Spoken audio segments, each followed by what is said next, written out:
I lost count. You lost Is this count number of what? 10 episodes? How many Is fingers this you 10? have? How many toes you have? Did you just flip me off? I just said I have one.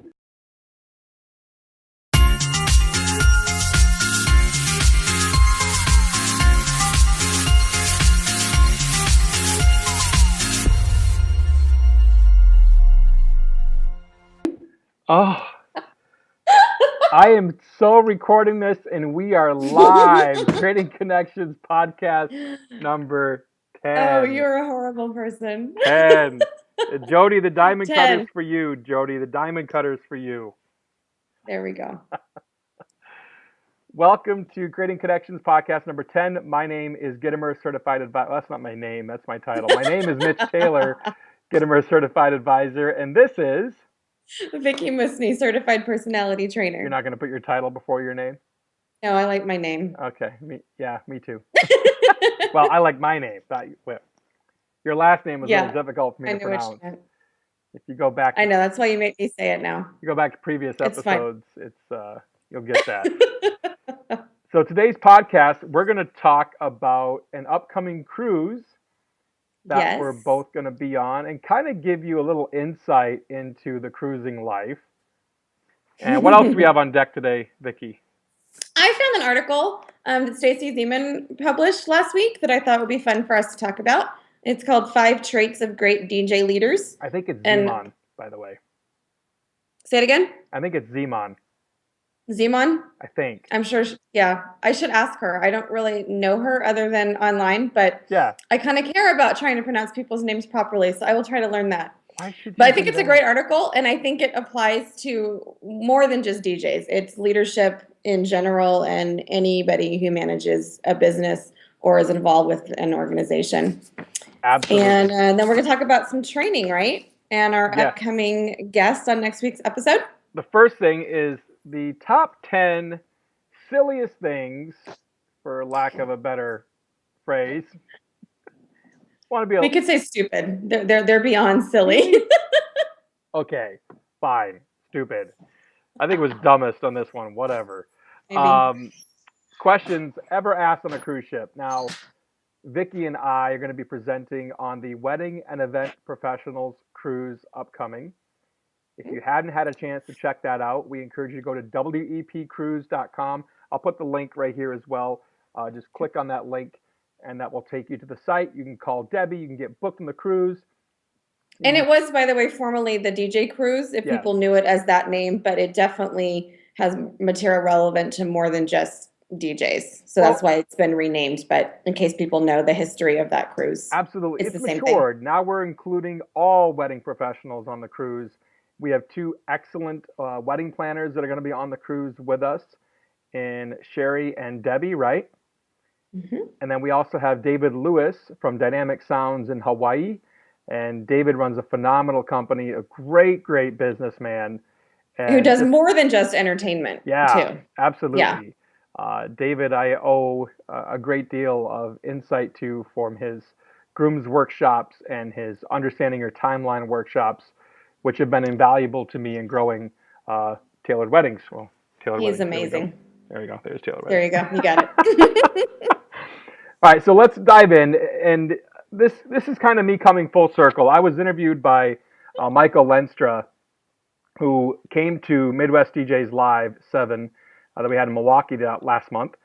And he interviewed me, and we talked about, how the Wedding and Event Professionals Cruise for me is kind of like coming full circle, in that 20 years ago, I was DJing for Carnival on this same exact run out of LA, Port of Los Angeles, and going to Cabo and Puerto Vallarta.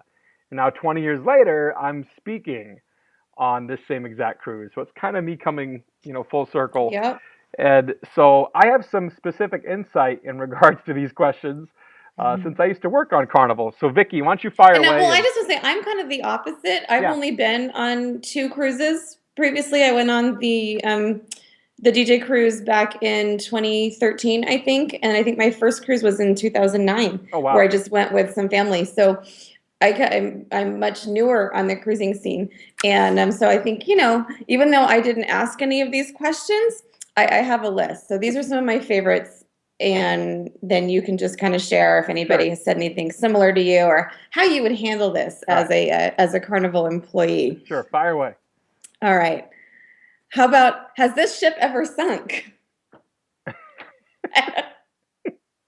I can't even read these with a straight face. I'm sorry. No. Another one. I'm not sure if this question's on the list or not. But another one that I loved and was literally asked to me by a younger guest on spring break. She goes, "Has this ship ever tipped over?" And I said, "Yeah, that's how we wash the top deck. When you guys are all out at port, we just flip it quick 360, and that's how we wash the top deck." What'd she say? Did she believe you? I don't remember, Oh my honestly. gosh. That's pretty bad. All right, how about this one? Did you ever hear this? Is that fresh or salt water in the toilets? I haven't gotten that one, but is that fresh or salt water in the pools? I've been asked that before. Yeah, yeah, I could see that being asked. And the great response to that was I saw this actually happen on Lido deck, which is the open air deck for those of you not familiar Hmm. with cruising. And a gentleman said to another gentleman, is that, salt water in the pools? And another gentleman said, well, yes, that's uh, exactly right. There is salt water in the pools. He goes, see, that's exactly why it's so rough in the pool.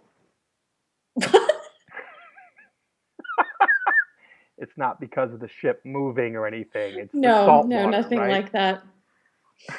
Let's not talk about ships moving, okay? Oh, that's a good one too, by the way. Keep going. We'll cover that one maybe later. Oh, really? Oh boy. What do you do with the ice carvings after they melt? They're in your drink. Yeah, I love the commentary on that one in the article was, well, maybe that's where the toilet water comes from. Yeah. Um, okay, so the photo galleries where they take all your pictures, the post pictures. Passenger says, "Well, how do I know which ones are mine?" You're in them. Okay, but even though these are funny and these are all cruise related, I mean, this probably happens in other areas of life too. I mean, I know as a parent, I get asked dumb questions all the time, but what are you supposed to do when you're in a work setting and you're trying to be professional and someone just says something so completely stupid? Like, it's not really professional to point out how stupid they're being Hey, I necessarily. get it because honestly, I've been on over 100 cruises in my life, and even as a guest, sometimes coming back on a cruise, like, okay, which one's my? You're trying to search for your face, and you know, Yeah. yeah. So anyway, Oh. Um, how about for the offshore excursions? yes, Why are the ruins in such bad shape? they're called ruins. I don't know. Um, maybe Yeah. because they were formed thousands of years ago. Mhm. It's funny in the ruins. I actually went to Chichen Itza, probably, I don't know, 2009, 10, 11, some of that ballpark. And the wife and I went, and I kick myself now because back in the day, right, when I used to work for Carnival and was there in '96, back then you could actually climb on the ruins. You were allowed to, and they shut Oh that yeah. practice off. I think 2 years later, like '98 or something, they shut that practice off. So I kicked myself for not going then, Yeah. never taking advantage of it then. But Because I got to climb on ruins when I lived in Mexico in 1990. The wow. family that I lived with, they, took me around and yeah, I remember climbing up pyramids and crazy stuff. Yeah, Okay, next it's question. fun. Okay. Does the crew sleep on board the ship? Uh, my favorite one on this was we were asked a similar question: does the crew live on board? Which is kind of the same question. And Yeah. no, we flank it in jet skis, and it's time for us to work. They just pull us up by a pulley. That's Oh. and a variation of that question is: do the crew eat the same food that we do? Yes, so please leave more on your plate next time. The same food. And I have insight into that too. But we don't Awesome. need to get into that in the podcast. All right, Yeah, next. I bet. Um, how small does your face have to be to get a mini facial at the spa? Wow. Ooh, I have no comment for that. Yeah. Could I take, one of my kids and they're never mind. Yeah. Last one. This question was asked to the customer service desk while they were still in port before leaving. Okay. Why did I pay so much to have such an awful view of the parking lot? My favorite one that's similar to that is the ship moving? No, we just repaint the scenery every night in the windows, and you have no idea if we're actually there or not. Was it a kid that asked? No. I, Well, the best one is if you oh, this is another one that gets asked. A guest is walking down, the promenade deck, right? So they're walking down promenade deck, and all of a sudden they do this, and then they do this, and then they do this, and then they walk, and then they do this, and then it's really mm. not the alcohol, really. One more of my favorite ones, and a couple of them actually, uh, that have to do with the elevators on board. Someone asked, "Will this elevator take me to the back of the ship?" Yeah, get in. Oh my. Yeah, Yeah, awesome. These are good. Yeah, no, my list is done, but if you have and more then from real life experience, please share. literally, okay, literally, this happened to me. Swear to God, true story. This happened to me. I am outside of the main lounge, which on Carnival was Atlantic Deck and Promenade Deck, or it's either a 2 or 3 story lounge. And a lady stops me. They just get out of bingo. She stops me. She's with her girlfriend. She looks up at the bank of the elevators, going across like that on the top, goes from Riviera to Main to Empress Upper to Empress to Atlantic Mhm. to. Yeah. And she, how do I touch the buttons way up there? Oh my God. That's a true story. I can't make this up. All right. Wait, first you got to Open get bar in, during then you push bingo? a button. Hmm. People That's bring good stuff. their toothbrush, they bring in their swimsuit, they forget their brain. It's just part of life. Yep. So, anyway, Um, top 10 dumbest things ever said in a cruise ship with some former cruise ship employee in sight. Yeah. Fun Next we have stuff. Stacy Zemon, right? Yes. Awesome. 5 traits of great DJ leaders. So did you read the article? This is Stacy Zemon has a website called Yep. promobiledj.com, and she has different authors for the site. And its tagline is "Be a better DJ, run a better business." And I think it's important for us to get knowledge from all different sources. And I know Mike Walter has been, I believe, a past contributor to that site. Um, I did have a chance to read it. Yes, absolutely. So Yeah. why don't we run down the traits? All right. Trait number 1, you must have a vision. And it seems simple, but it's not necessarily. I mean, a lot of people start businesses because of an idea, but it's not quite the same thing as having a vision of where you want to focus and what you want to do. And unless you have that, you can't really lead people because you have to know where you're headed. Yeah, So, it's important to have that 1 year plan, 2 year plan, 5 year plan, that vision of where you're going, how you're going to get there. I think many businesses don't have an actual written business plan. And a business plan is something that you don't just take, write one day, and throw in a drawer. I try to revisit mine typically every November. That's my slowest time of year typically. So I try to revisit mine every November. Just take a look, see where we're at, make some adjustments if I need to, and decide from there, are we where we want to be? Can we change some things? Are we going a different direction? Maybe we are, that's okay, but maybe we're getting off that focus we originally wanted to mhm. set for 2015 when we set that 2 year plan back in 2013. And then for you, as someone that's got employees and Yes, other DJs and office people, how do you kind of translate that vision for the other members of your team? that's a great question. So for me, it's about having them buy into the success of the company as a whole. And it's about having them buy into that teamwork, that camaraderie. And we try to do different things for our company and for our staff. So typically, at the beginning of last year, we did this. This year, we're doing this. It kind of ties into our conversation we're going to have here in a little bit, I think, in regards to training. Yes. And so I brought in someone to train, or we'll go out and do bowling.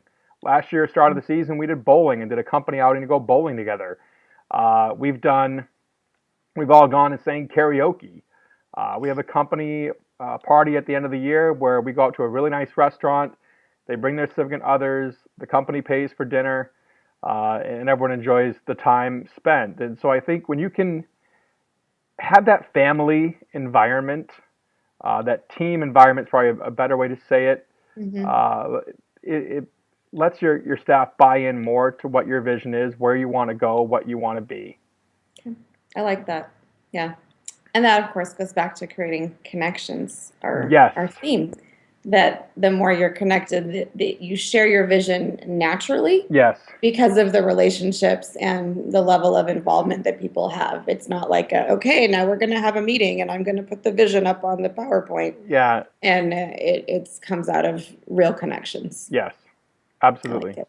All right. Good segue. Trait number 2, you must have passion. Oh, You can't teach this. If you don't have it, you need to go do something else. agreed. It's actually one of my questions that I ask. In an interview process for tailored weddings, we have 2 interviews for our anyone who's looking to come on board our team. And number one, they have to have the interview with me. And then if they get to the second interview, then the second interview is with my wife. And at that point, we make a decision on whether we're going to hire them or not. And to me, one of the biggest questions I ask in the interview is, why do you want to do this? Mm-hmm. If they say money, that may or may not get them hired. Mm-hmm. It's going to be a deciding factor for me if they say money or not. And don't get me wrong, money's a big motivator. And I think it's important to be focused on getting what you want in business, both as an employee, as an owner, and as an owner, I should say. But I need to know where they're coming from, I guess, first, and that helps me to define their motivation and see where they're at. Yeah. Yeah. But for you, I mean, as a leader, as a business owner, I think anybody that you're associated with, be it your own employees or people that you're in a networking association with, or a local, chapter, people can tell when you have passion. It Yes. shows, and that'll come up in next week's podcast Yes, interview for sure. it will. All right, trait number 3: you must learn to be a great decision maker. And then she asked the questions: how are major decisions made in your company? What is your process for making them? For instance, do you talk to your staff and create a list of pros and cons to help you make the best decision? Maybe conduct a cost analysis, create a timeline for implementation, strategy, process, and timing. The timeline portion to me is part of a business plan, Mm-hmm. what you decide to go with and move forward with. The cost analysis should be considered before you ever do anything. For me, making decisions on different items we've offered over the years has also involved my clients, believe it or not. Mm-hmm. I Yep. sent out surveys in the past. I remember back when the very first video booth debuted at Mobile Beat Las Vegas, and I just did a survey out to my clients because most DJs, we see something cool, we're like, oh, blinky light, and they want to go buy it right away without any Mm-hmm. thought of ROI, Yep. return on investment. And you can't think that way. And have I been guilty of some of those things? Yes, absolutely. Of course. There's one item I can think in the back of my shop right now that I bought. I've used it twice, but reality, I probably don't need it, and Mm-hmm. I should just sell it on eBay again and get rid of it, and that's okay. But the majority of the time, I survey my clients to find out if it's something they truly are interested in, if that's something my market will support. and then also chat with my office manager, who is a 21-year-old female, which target demographic, right? Mm-hmm. Kind of a good thing to have someone in your company Yep. that is the same target demographic you're looking for. Perfect. Perfect. Stacy's article also has a little acronym, the QCAT, a Yeah, system for being a better decision maker. And I like especially the Q. It says be quick but not hasty. And I think that's a big difference because sometimes some personalities can tend to do so much analysis and, extra research. And not that that's a bad thing, but you can drag it out so long that you just end up procrastinating making a decision. So I like that she makes that distinction between being quick but not hasty.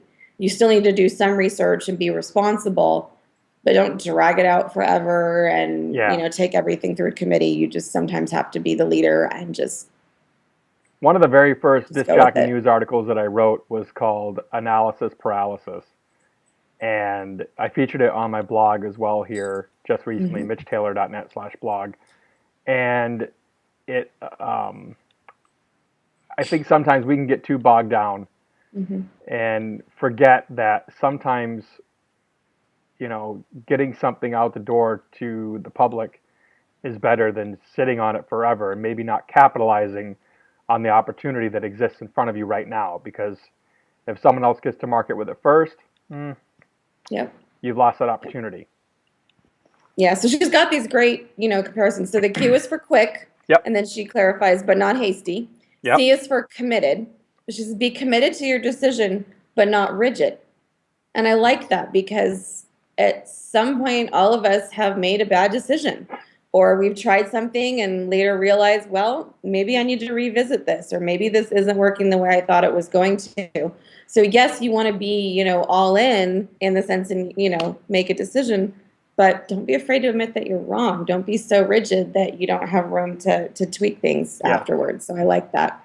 And then A is for analytical, but don't analyze. And again, she even uses the word you just referenced. She says too much Analysis analysis paralysis. can cause paralysis. Yep. And then T is for thoughtful. Be thoughtful about all concerned, but don't be obsessive. And So I like that. She's got this advice QCAT worth wanting. system I like a lot. It's Mm-hmm. designed to become a better decision maker.